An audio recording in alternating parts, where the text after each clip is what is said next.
That's it, folks.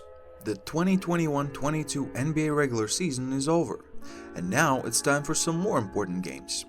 We know 12 out of 16 teams that will battle for a chance to win the NBA championship. That means that 4 teams still have to be determined, courtesy of the play-in games. Yes, the new concept NBA has implemented in recent years to fill out the playoff bracket. Now, I actually kinda like the play-ins. Sure, you might think that 82 game season is enough to determine the 8 best teams of each conference, but on the contrary, sometimes it's cool to see that young, up-and-coming team or a team that has battled with injuries all season get that extra game or two to prove themselves once again and get into the playoffs. So what do we have this year? We have the battle for the 7th place in the East between the Brooklyn Nets and the Cleveland Cavaliers. Both teams had identical records finishing the regular season, 44 wins and 38 losses. Teams met 4 times during the regular season, and the Nets won 3 of those games. All the games were quite close. There were no blowouts, which seems to indicate that this game should be close too. In their only loss, the Nets were without KD, and Kyrie was playing in just his 4th game of the season. The Cavs started the season great, at one point being at the very top of the Eastern Conference, just a game or so behind the Miami Heat, who were in the first place. That momentum they had has dwindled a bit. They battled with some injuries and haven't looked that impressive as of late. They've gone 3-7 in their last 10 games. And even though Brooklyn hasn't been super impressive either, I don't see the Cavs beating 2 of the best players in the game.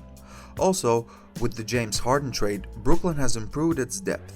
Drummond and Seth Curry are 2 players they really needed, and Kyrie can and will play. For the Cavs, they've lost Dean Wade for the season.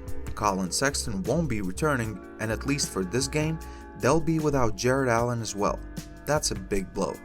So considering recent performances and injury situations, I have to go with the Nets in this one. It shouldn't be a blowout, but the Nets will win quite comfortably. In the West, we have the LA Clippers against the Minnesota Timberwolves. The Timberwolves made quite a leap. At the beginning of the season, it seemed like it was gonna be another Timberwolves-like season, without the playoffs, and it still might be, but from what I've seen, they're the best they've been for quite a while. They finished the regular season with 46 wins, the most wins they've had since the 2017 season. They've been good at home, winning 26 out of 41 games. They play with energy, and the young guys are stepping up. As for the Clippers, they've been without their superstar Kawhi Leonard for the whole season, and their other superstar Paul George has played in just 31 games. Recently, George has returned and has been very good. Seems like he's rounding into form at the right time. The Clippers have been especially hot as of late. They're currently riding a 5-game win streak. During the regular season, the Clippers won 3 out of 4 meetings with the Timberwolves, but you have to read between the lines here. All 3 wins came early in the season, when Minnesota was still struggling quite a bit. On the contrary, the only time the Timberwolves won was when Paul George was out for the Clippers. Also, all 4 games were kind of blowouts, so how much you can take out of those games really? So this game could be a real toss-up. At the end of the day, I do think that both of those teams will make the playoffs. I really think that these are the clear 2 best teams left in the West. As for this game, I think the Timberwolves will win.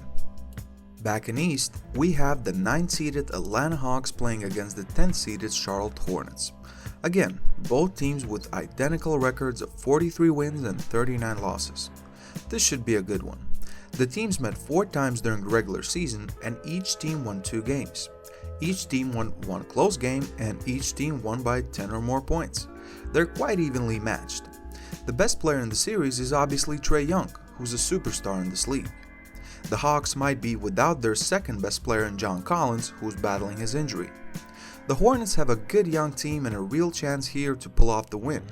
2 good young offenses and 2 quite bad defenses.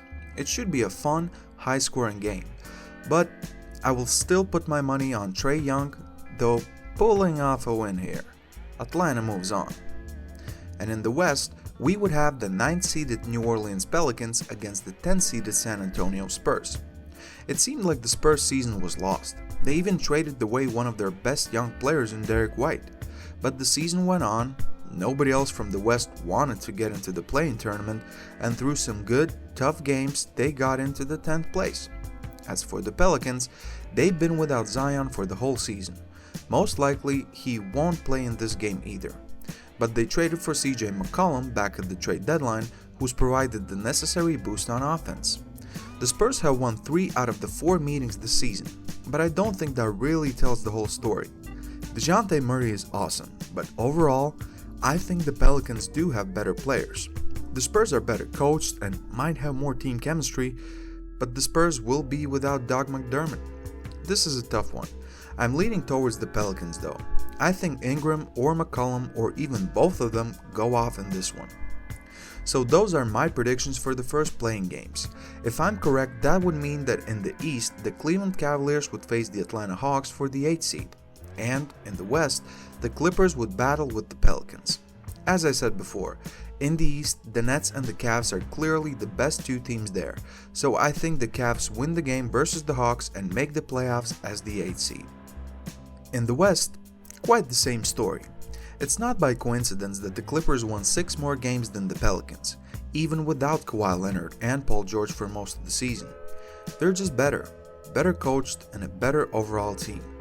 The Clippers win and get the last playoff spot in the West. So these are my picks for the play-in games. Do you agree with them? Who are your picks to win these games, and at the end of the day, which 2 teams in each conference make the playoffs? Please write down your picks in the comment section of this video.